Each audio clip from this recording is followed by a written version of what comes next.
கள்ளக்குறிச்சி விஷச்சாராய சாவு வழக்கு இன்று உயர்நீதிமன்றம் சிபிஐ விசாரணைக்கு மாற்றி அதிரடி உத்தரவை பிறப்பித்திருக்கிறது. கள்ளக்குறிச்சியில் விஷச்சாராயம் அருந்தி 200க்கும் மேற்பட்டவர்கள் பாதிக்கப்பட்டார்கள். 67 பேர் அதில் உயிரிழந்தார்கள்.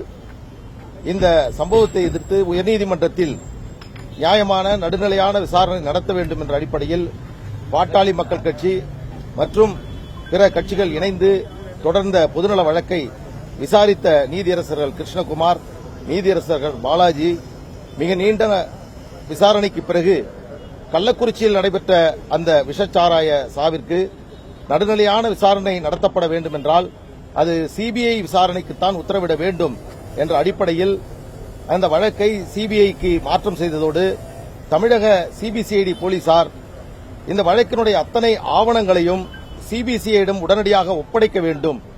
அதோடு தமிழகத்தை சார்ந்த எந்த காவல்துறையினரும் அதிகாரிகளும் தலையிடாத வகையில் இந்த விசாரணை சுதந்திரமாக சிபிஐயால் விசாரிக்கப்பட வேண்டும் என்று இன்றைக்கு தீர்ப்பு வழங்கியிருக்கிறார். சிபிஐ விசாரணைக்கு மாற்ற வேண்டும் என்பதுதான் எங்களுடைய அடிப்படை கோரிக்கையாக நீதிமன்றத்தில் நாங்கள் முன்வைத்தோம். காரணம், 67 பேர் உயிரிழந்தார்கள். அந்த 67 பேர் உயிரிழந்தவுடன் அந்த மாவட்டத்தினுடைய ஆட்சியர் அவர் முதலில் ஏற்பட்ட அந்த மரணத்திற்கு வயிற்றுப்போக்கின் காரணமாக இறந்தார்கள் என்று அந்த பிரச்சனையை திசை திருப்பினார். அதற்கு பிறகு அந்த மாவட்ட காவல்துறையினர் அந்த குற்றவாளிகளோடு இணைந்து அதை மூடி மறைப்பதற்கான முதல்கட்ட பணிகளை மேற்கொண்ட போதுதான் அவசரமாக இந்த வழக்கை உயர்நீதிமன்றத்தில் தாக்கல் செய்தோம். இந்த வழக்கை மிக தெளிவாக ஆழமாக விசாரித்து இந்த வழக்கு சிபிஐ விசாரணைக்கு மாற்ற உகந்த வழக்கு என்ற அடிப்படையில் இன்றைக்கு மாற்றப்பட்டிருக்கிறது. இதன் மூலமாக அந்த கள்ளக்குறிச்சி பகுதியில் இருக்கக்கூடிய மலைவாழ் மக்கள், தாழ்த்தப்பட்ட மக்கள் மற்றும் அங்கே ஏழ்மை நிலையில் வாழ்ந்து இந்த விஷச்சாராயத்தை அருந்தி அதன் மூலமாக உயிரிழந்து ஒரு குடும்பத்தில் 3 பேர் உயிரிழந்திருக்கிறார்கள். மிகப்பெரிய ஒரு சோக சம்பவம் தமிழ்நாட்டில் தமிழகத்தையே உலுக்கிய இந்த சம்பவம் அது இன்றைக்கு சிபிஐ விசாரணைக்கு மாற்றப்பட்டிருக்கிறது. தமிழக அரசிற்கு மிகப்பெரிய ஒரு பின்னடைவு.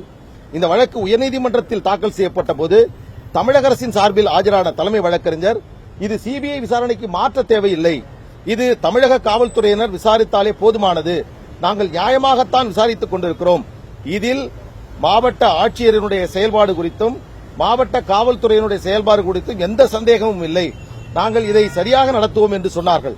தமிழகத்தில் இருக்கக்கூடிய அத்தனை அரசியல் இயக்கங்களும் மனித உரிமை இயக்கங்களும் சிபிஐ விசாரணைக்கு மாற்ற வேண்டும் என்று நீதிமன்றத்திலும் அரசியல் தளத்திலும் கூறிய போது கூட தமிழக அரசு தானாக இதை சிபிஐ விசாரணைக்கு மாற்றியிருக்க வேண்டும். ஆனால் அதை மூடி மறைப்பதற்காக தமிழக அரசு மேற்கொண்ட முயற்சி இன்றைக்கு சென்னை உயர்நீதிமன்றத்தின் தீர்ப்பின் மூலமாக முறியடிக்கப்பட்டிருக்கிறது, நியாயம் வென்றிருக்கிறது. இந்த மரணத்திற்கு காரணமானவர்கள், இதற்கு பின்னணியாக இருந்தவர்கள், அதை தயாரித்தவர், அங்கே விற்பனை செய்தவர், அந்த விற்பனை செய்வதற்கு உதவியாக இருந்த காவல்துறையினர், இதற்கு பின்னணியாக இருந்த ஆளும் கட்சியை சார்ந்த அரசியல் பிரமுகர் அத்தனை பேரும் சட்டத்தின் முன் நிறுத்தப்பட வேண்டும். அது இன்றைக்கு இந்த தீர்ப்பின் மூலமாக நிகழும் என்ற நம்பிக்கை எங்களுக்கெல்லாம் ஏற்பட்டிருக்கிறது. மிகுந்த மகிழ்ச்சியையும் நம்பிக்கையையும் இந்த தீர்ப்பு எங்களுக்கு ஏற்படுத்தியிருக்கிறது. உடனடியாக இந்த ஆவணங்கள் சிபிஐனுடைய விசாரணை அதிகாரியிடம் ஒப்படைக்க வேண்டும், தமிழக சிபிசிஐடி விசாரிக்க வேண்டும் என்று தீர்ப்பு வழங்கியிருக்கிறார்கள். அந்த பொறுத்தவரையில் இது ஒரு புதிய கோணத்தில் இந்த விசாரணை தொடங்க இருக்கிறது. பல்வேறு மர்மங்கள், பல்வேறு சந்தேகங்களுக்கான விடை வரக்கூடிய சிபிஐ விசாரணையில் நமக்கு கிடைக்கும் என்ற நம்பிக்கை இருக்கிறது. இந்த நேரத்தில் தமிழக அரசிற்கு ஒரு வழக்கறிஞராக இந்த கள்ளச்சாராய சாவு நடக்கக்கூடாது என்று மது ஒழிப்பிற்காக போராடக்கூடியவராக நான் வைக்கக்கூடிய வேண்டுகோள் என்று சொன்னால், இந்த தீர்ப்பையாவது தமிழக அரசு ஏற்றுக்கொண்டு உச்சநீதிமன்றத்தில் மேல்முறையீடு செய்வதை தமிழக அரசு தவிர்க்க வேண்டுமாய் இந்த நேரத்தில் நான் அன்போடு கேட்டுக்கொள்கிறேன்.